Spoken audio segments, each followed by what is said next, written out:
start out this morning with just a little bit of gratitude. I feel incredibly fortunate to work for this organization. And that really starts with our ownership group, with Mel Raines. Before we get into the shocking details of the internal war threatening to tear the Indiana Fever apart, if you're fascinated by the real stories behind the sport headlines, make sure you're subscribed. What we're about to reveal is the kind of story you won't hear on the official broadcasts. From the outside, it looks like the Caitlin Clark show is a runaway success. Sold out arenas from Indianapolis to enemy territory, record-breaking television ratings that have executives scrambling, and a league experiencing a renaissance that seemed like a pipe dream just 2 years ago. The merchandise flies off the shelves, social media engagement shatters every projection, and young girls show up to games wearing number 22 jerseys, their eyes wide with dreams of becoming the next generational talent.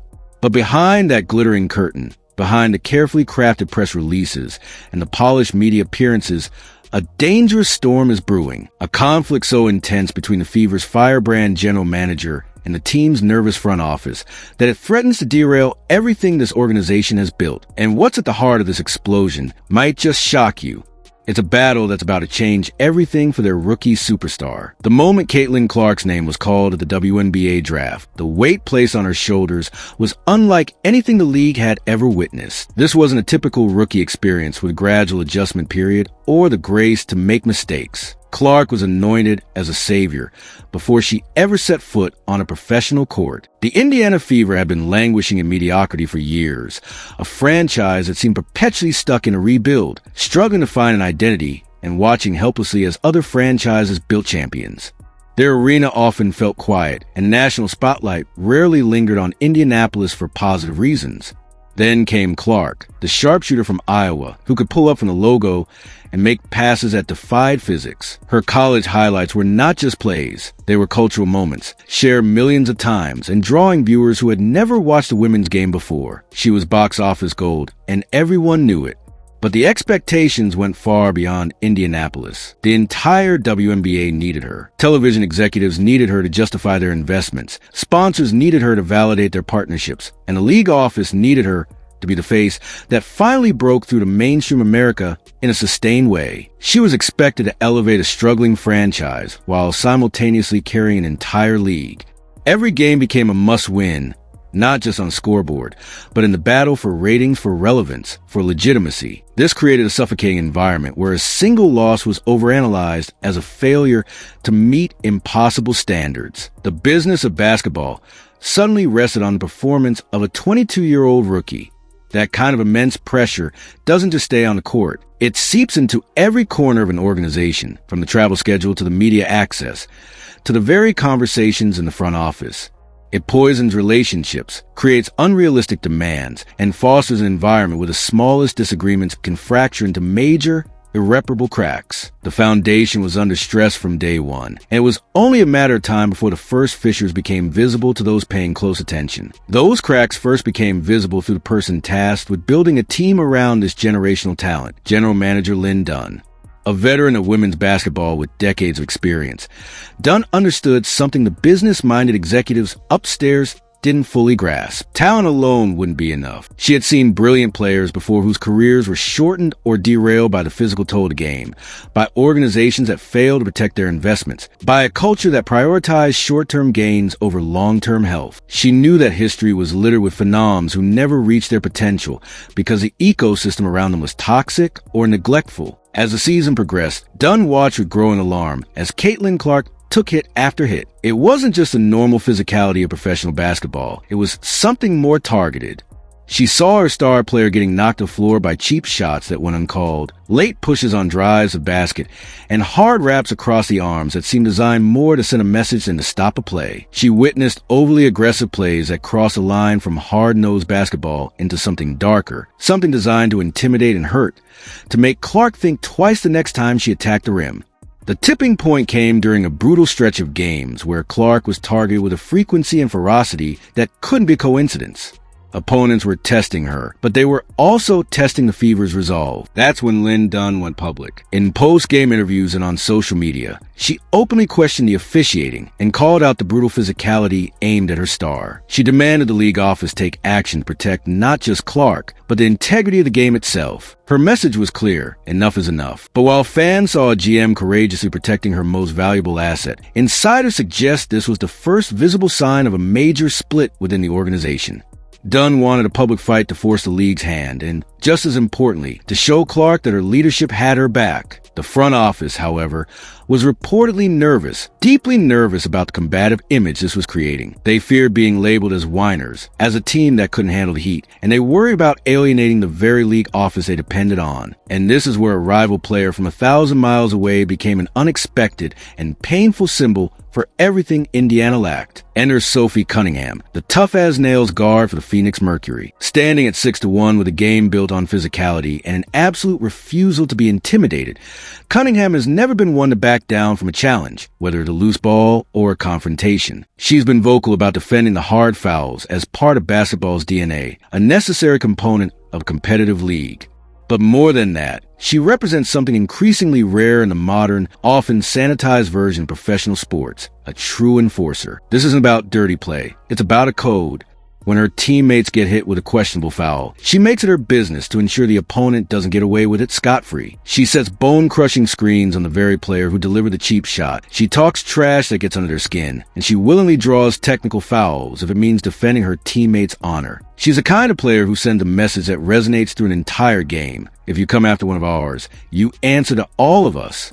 As opponents continue to target Caitlin Clark with impunity, Sophie Cunningham's style of play became a glaring, almost painful reminder of everything Indiana wasn't providing. Every time Clark got knocked down and no Fever player stepped up to stand over her, to get in a defender's face, or to deliver a hard but clean retaliatory screen, the contrast became more obvious. Cunningham was the enforcer they didn't have, the protector they desperately needed, the cultural cornerstone who could change the entire dynamic of a game without necessarily scoring a point.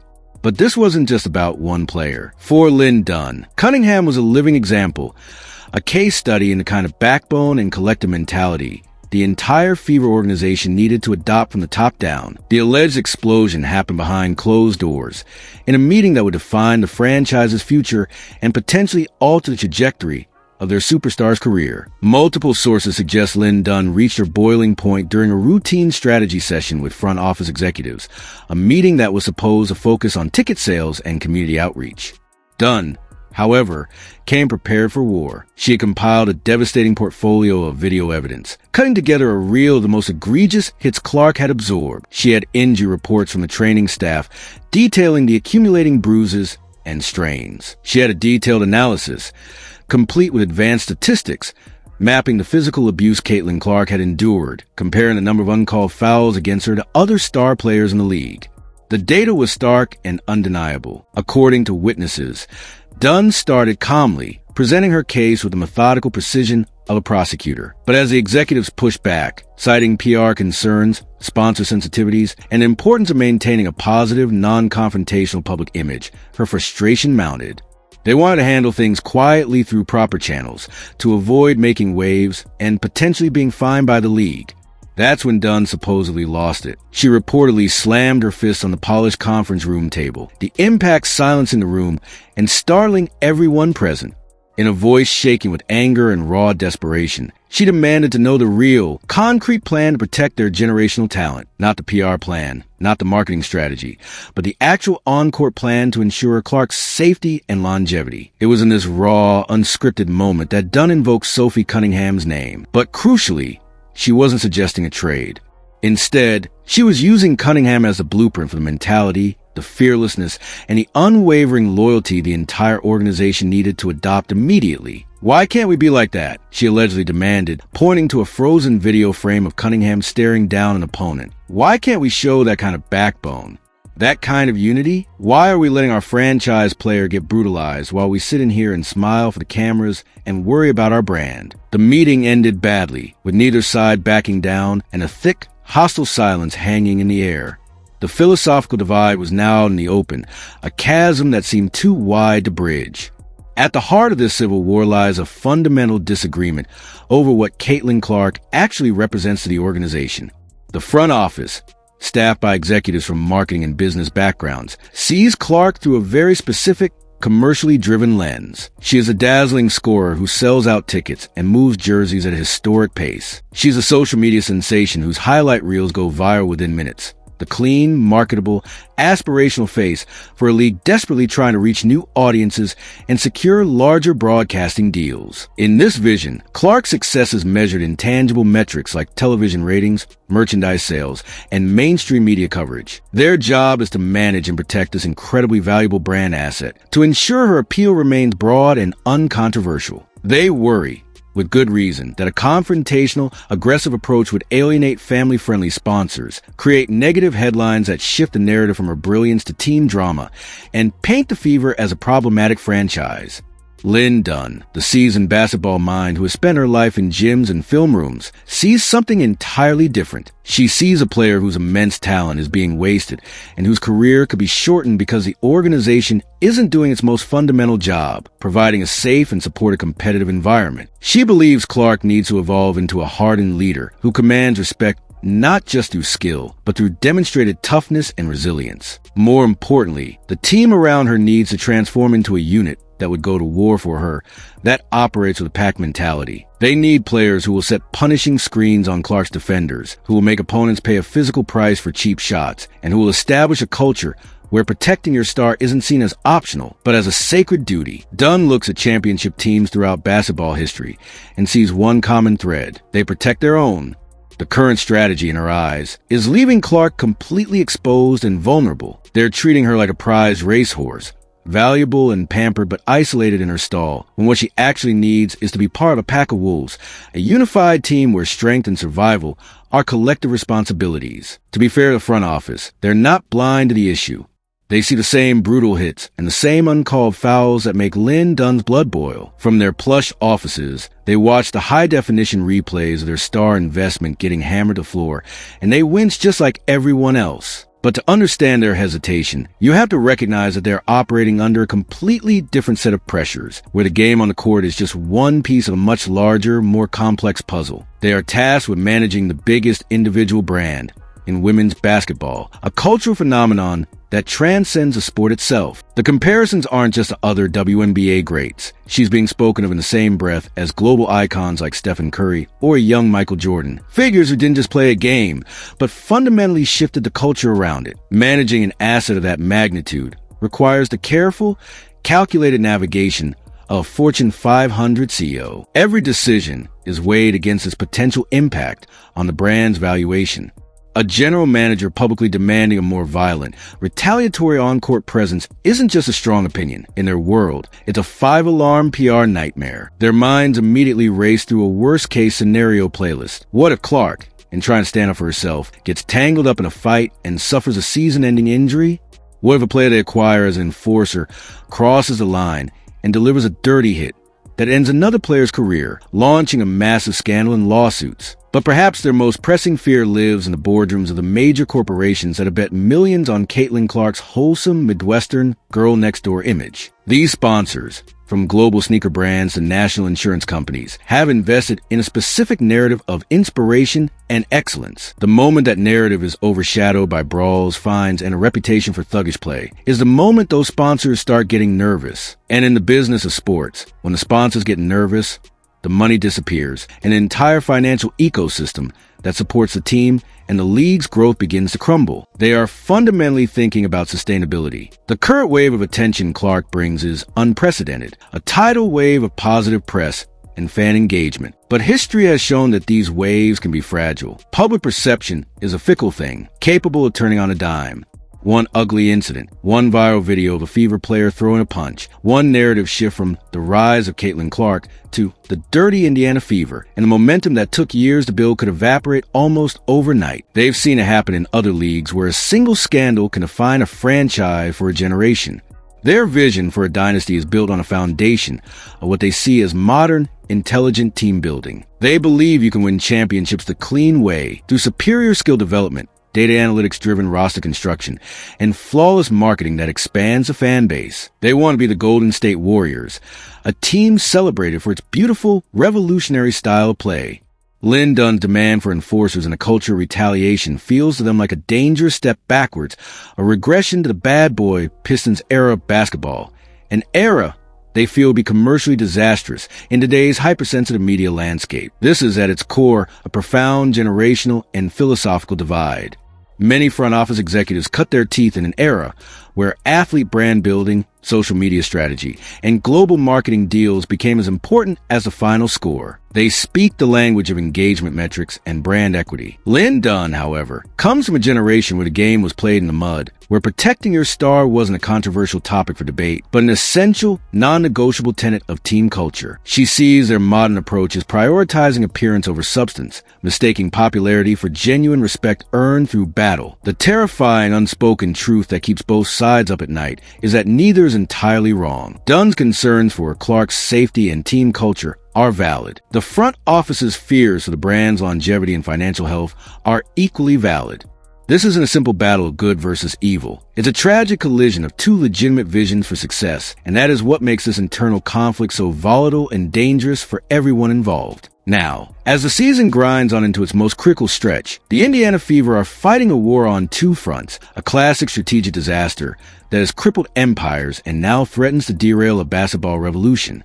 On the court, Caitlin Clark is battling for every single inch of hardwood, facing defensive schemes specifically designed to frustrate and exhaust her. She navigates a constant, bruising physicality that follows her from the opening tip to the final buzzer, a shadow of aggressive defenders and hard fouls that the league seems reluctant to fully address. She's colliding with the infamous rookie wall, her body aching from the relentless travel and the intensified pace of professional game, all while carrying the immense mental burden of knowing that every missed shot, every turnover, is instantly amplified into a national talking point. And yet, despite this avalanche of pressure, she's producing at a truly remarkable level, breaking rookie records and delivering highlight reel moments that justify every bit of the monumental hype that surrounds her. Her talent is proving to be real, but the question remains, is the organization around her sturdy enough to support it? But behind the scenes, far from the roaring crowds and flashing cameras, a different, quieter, and far more insidious battle rages. This is a Cold War fought in whispered arguments in hallways and tense, silent boardrooms. A passionate GM, Lynn Dunn, is fighting her own front office for the very soul of the team, for the right to build a culture of toughness, loyalty, and protection. Dunn sees herself as the last defender of pure basketball values, a guardian of her players in an organization that has become too dazzled by the glitter of stardom and quarterly reports to make the hard, necessary decisions required for championship glory. The front office, in turn, sees Dunn as a direct threat to years of meticulous brand building, a loose cannon whose confrontational, old-school style could undermine their entire corporate strategy and alienate the sponsors and league partners who hold the keys to long-term financial stability. This fundamental conflict now leaks into every single facet of the franchise, poisoning its decision-making processes. Roster decisions become agonizing battles, with Dunn advocating for tough, defensive-minded players in the front office preferring marketable talents who fit a more family-friendly image.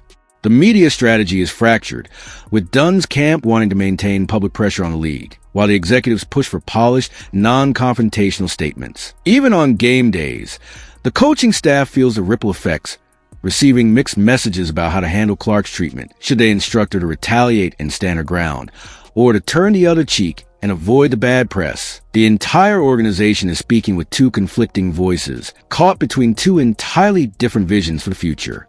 The players can feel this dissonance, this lack of a unified direction, and it creates an underlying anxiety that no pre-game speech can soothe. The question is no longer if a seismic change is coming, but what brutal form it will ultimately take.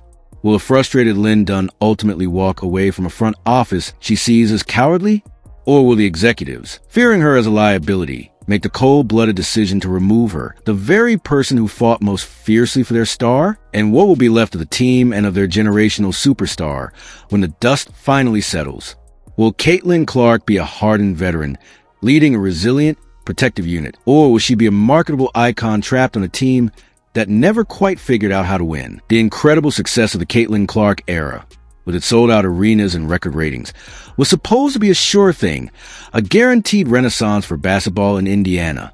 But it turns out the biggest threat to the Indiana Fever was never the other teams in the league. It wasn't the rival stars or the tough road games. The most dangerous enemy, the one with the power to unravel this entire story before it even truly begins, was a silent, corrosive war happening within their own walls. If this deep dive into the hidden tensions and boardroom battles of professional sports surprised you, we want to hear from you. Let us know your thoughts in the comments below. Who do you think is right in this impossible situation? And for more shocking exposes on the untold stories behind the games you love, don't forget to subscribe and hit the like button. Your support helps us bring you closer to the truth behind the headlines.